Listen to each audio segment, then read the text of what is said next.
So this time, it's Chester. You don't think about Chester when you think about coastal Britain, do you? Well, most normal people don't, anyway. But it was once a really important port. And the reason? That. The River Dee, flowing from Snowdonia 60 miles out to the Irish Sea. Huge boats coming down here to Chester. Mind you, this one's fairly big. This is the Mark Twain. It's one of 5 passenger boats that works the river, along with 100 other little boats like pedalos, motorboats, rowing boats, you name it. But we're not here to talk about boats. We're here to talk about my favourite, the Romans. Listen.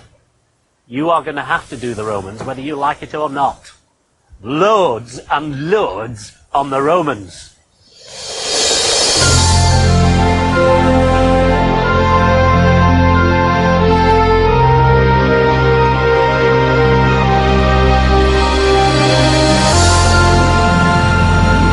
You can't get off. We're at sea. Well, we're at river.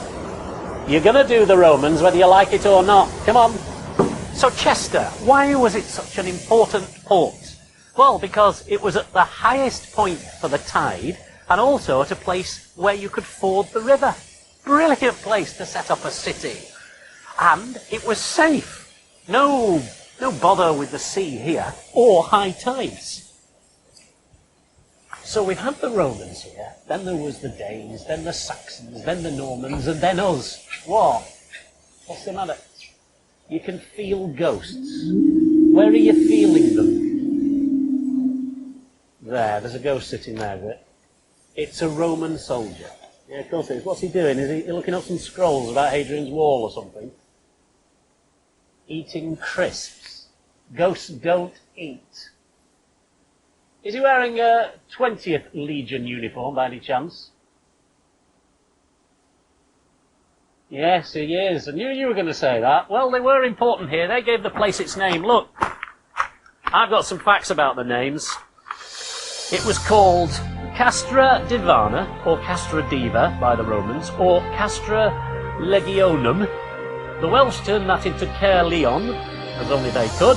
And the Saxons turned it into Lega Caester, or Caester for short, which was turned into Chester. And it was a vital... What? He gave you one of these crisps. It was a vital port until the river silted up and then everything changed over to Liverpool. Look, we're here now, and we are going to do Romans. Big style.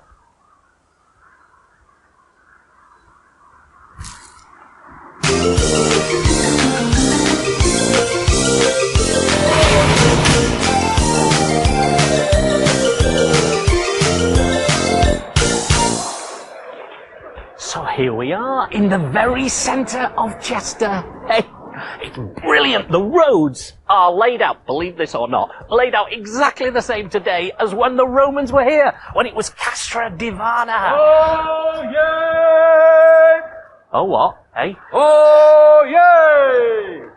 Welcome to our programme and to the cross, the very centre of Chester, I just said that. known as Castra Divana. Yeah, it's the camp on the Dee, isn't it? The camp on the Dee. I've said that as well. The original fortress was of wood, with earth ramparts, and was 60 acres in size. Well, obviously, I would have said that. Today, the story of Chester is to be related by the presenter of our programme called... It's Tim Grundy. It's the one they call... Me. Him. Next.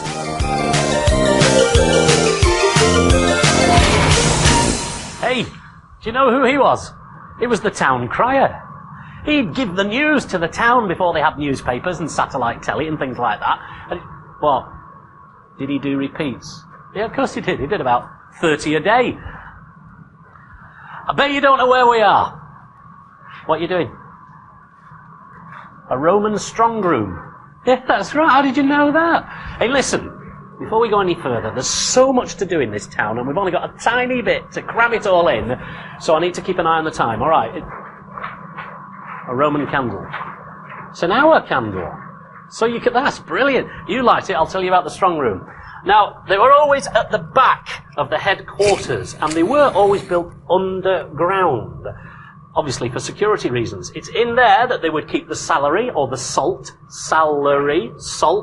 and also, most importantly, the Legion Standard would be kept there under lock and key. Have a look. There's not a lot to see, but have a look anyway.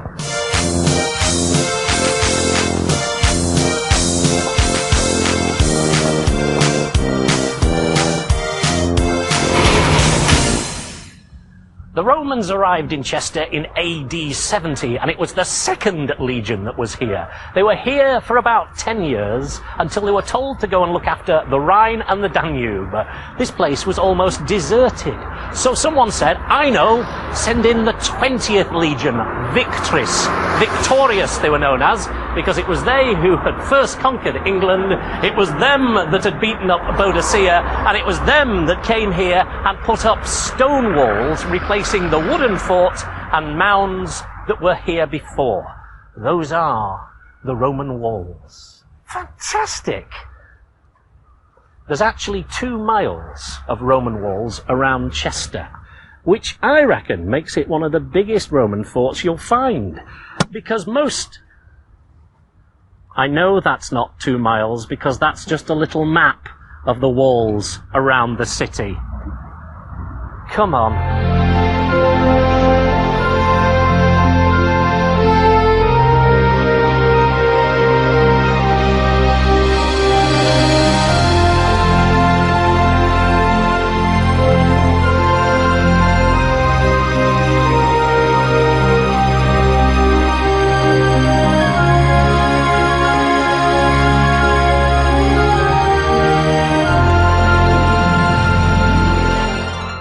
We've come over the river on the old bridge to this side of the river, the opposite side to Chester itself.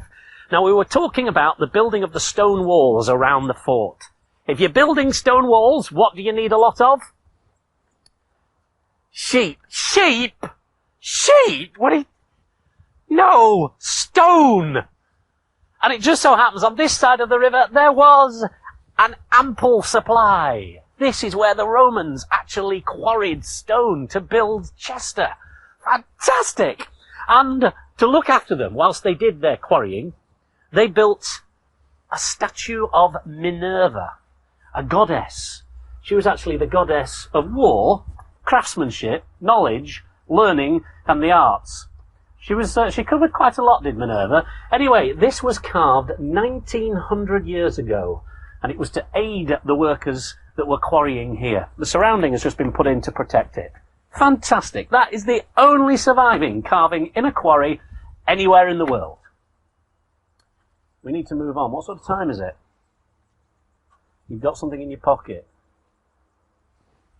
Right. There's an hour gone already. Come on, we need to hurry.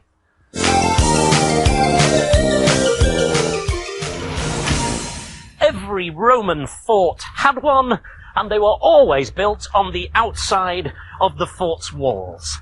Amphitheatres. Chester is no exception. A massive great amphitheatre, which would have seated about 9,000 people. Wow. Why did they only build... No, look, that wall came along later, about 2,000 years later. The amphitheatre was built in AD 100. The top seat would have been about 12 metres off the ground. Can you imagine it? Although they think that there wasn't too much in the way of entertainment in here, but lots of military drilling, marching going on. About 5,000 men round the outside and smaller numbers on the inside. This place is special because it's one of the few amphitheatres which is dedicated, and it's dedicated to Nemesis. We have an expression, prepare to meet thy nemesis, your fate or your death. Well, maybe they did here because they found lots of human skulls. So, were they doing executions or gladiatorial fun? You know, kill him. You're bored, aren't you? Come on, let's find something else.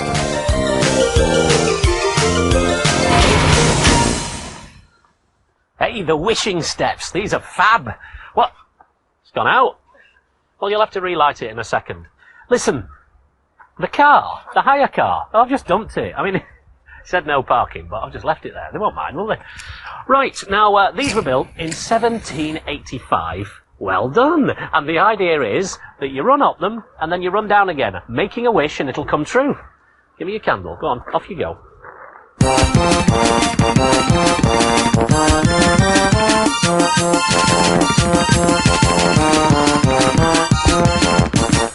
Well done. There was one other thing. You're supposed to hold your breath whilst you do it. Go again.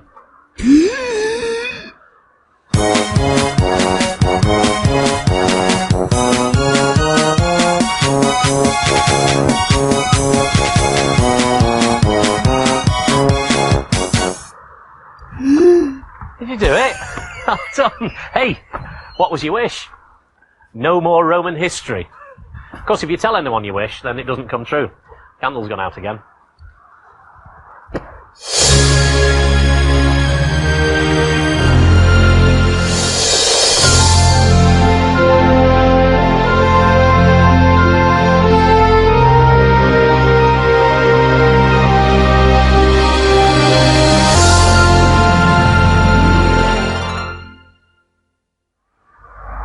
That is the Bridge of Sighs. The Bridge of Sighs. Built in 1793. It's where condemned prisoners were led from the dungeons to the chapel to get their last rites before head chopped off. That's why they call it the Sighs. Why are you nodding? Your mate the ghost used to do the chopping. So a Roman soldier in 1793 was cutting people's heads off.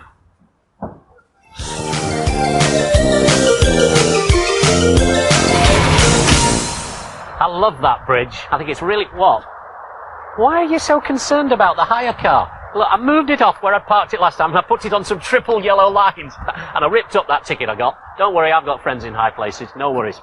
Now, the Romans and their walls. They left in AD 500, but lots of people took advantage of those walls. The Welsh came in, then the Saxons, then the Danes, and then Ethelfleda, daughter of King Alfred. It's true, 907, took the city. After her, the kings of Mercia used the city, and then, in the 11th century, it was the last town in England to fall to the Normans. A potted history of Chester. Yes, I know, we have to move on.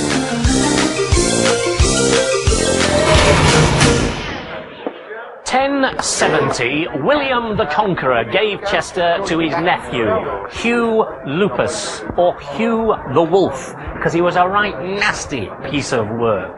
In fact, he said you can have Chester and as much land around it as you can take off the Welsh. Ha ha! And he did. He actually also took on the title Earl of Chester, which is still held by the monarch's eldest son today.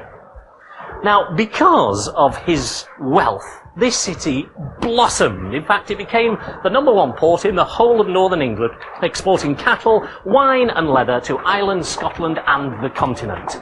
Because of that wealth, they needed more shops, so they built these, the shopping rows. Streets with 2 layers either side of shops. These are from the 13th century, these shops. They're unbelievable. Nobody knows why they were built here. Perhaps because they were backing onto the old foundations of the Roman fort. Your guess is as good as mine. Are we alright for time? All good. Hey, it's stopped. You need to get it wound up. Hey though, seriously, it has gone down quite a lot, so we do need to press on. Even back in the medieval times, people were complaining about the River Dee silting up, but the merchants who owned the river did nothing about it. They could have actually dredged it even in those days, but they decided not to. Now, because it was silting up, we got it going again. Brilliant. Because it was silting up, the river actually started to move. That is a 14th century water tower that was once in the middle of the river. You can't believe it, can you? They don't really know its full purpose, except it probably was for ships to pull alongside to. It cost £100, the stonemasons were paid 3 pence a day, the labourers 2 pence a day, and women 1 pence a day. Well, it's not like you at all. Anyway, there it is in all its glory. What are you doing? The Roman soldier's back. The ghost, is he? What's he doing this time then? He's taking a bath. You've lost it, you have.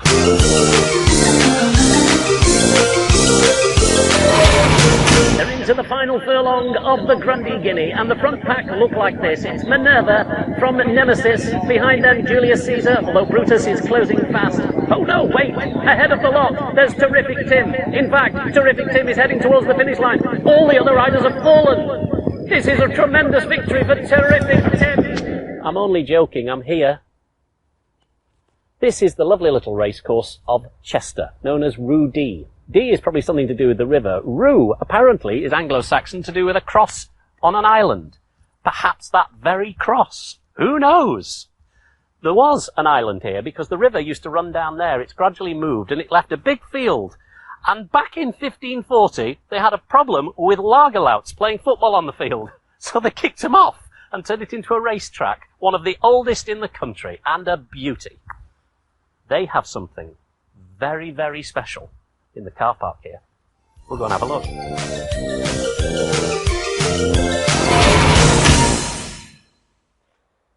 You're not going to find it round the cars. It's over here. This is it. Look at it. Fantastic. This in the middle of a racecourse. What do you think? It's just a pile of stones. It's not just a pile of stones. This is the old Roman harbour wall. This is where the galleons would have tied up. Soldiers would have got on and off the boats. There would have been piles of lead and silver here, stamped with the legendary... You have to imagine that bit. The legendary stamp, and then exported off around the world. Hustle and bustle, all life was here. And then the river moved. Well, it moved a lot, actually, about half a mile that way. And eventually it became a race. All right, I won't do any more Romans, all right? Well, little bit. Chester must have been really important to the Romans because they had 6,000 men based in this fort. Obviously, conflicts going on with the Welsh. And Chester is no stranger to conflicts because Edward I, he was here when he was attacking the Welsh. Elizabeth I, she used Chester when she was attacking Ireland. And during the Civil War, Chester supported King Charles. So Oliver Cromwell attacked it. In fact, he lay siege to the city for 18 months. This is King Charles Tower. And it was from there, in 1645, that King Charles stood and watched the Battle of Rowton Moor when his men were annihilated by Oliver Cromwell. 18 months later, the city gave up because it was starving. During the war, the walls got smashed to bits, and they had two choices. One was to knock them down, and the other was to restore them and create one of the first ever tourist attractions. That's exactly what they did.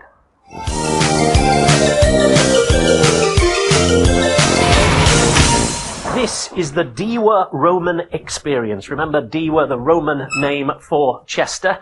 Although, really, it's a total experience about Chester.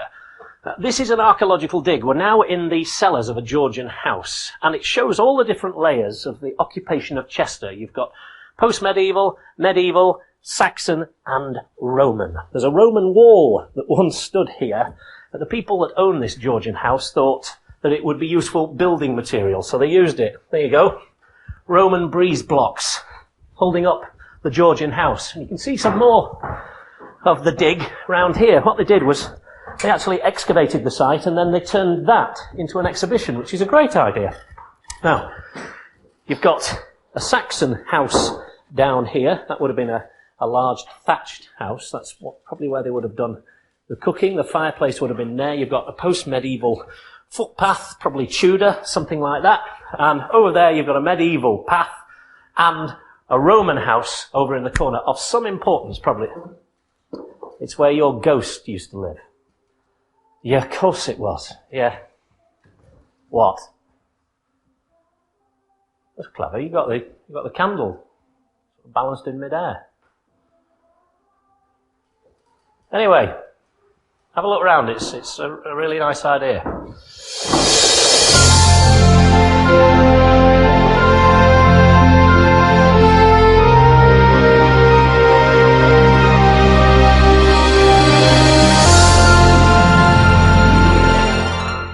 This is the Eastern Gate, and out of here you went east.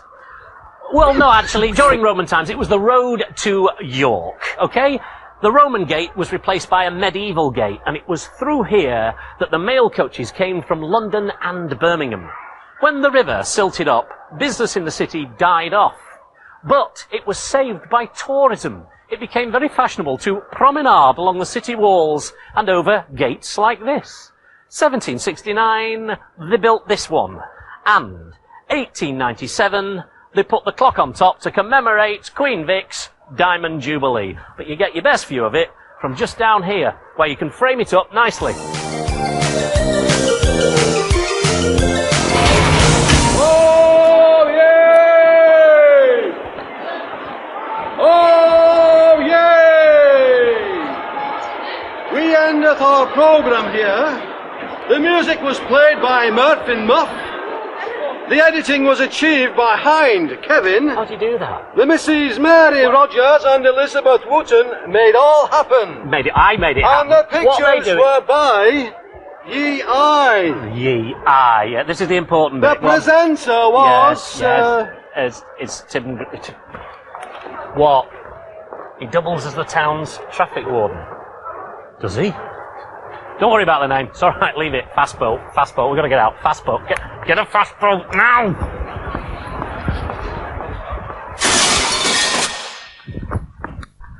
How do you do that? Listen, have you sorted out that fast boat? Good, where is it? I'm not going in that. You can give me the string. I'm not going anywhere. There's a bloke in a red coat coming to it. Is there? Quick! I'm off! Which way's the sea?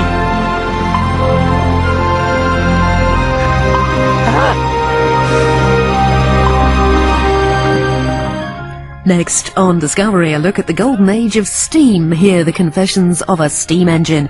And on Discovery Home and Leisure Digital, there's skiing in Colorado.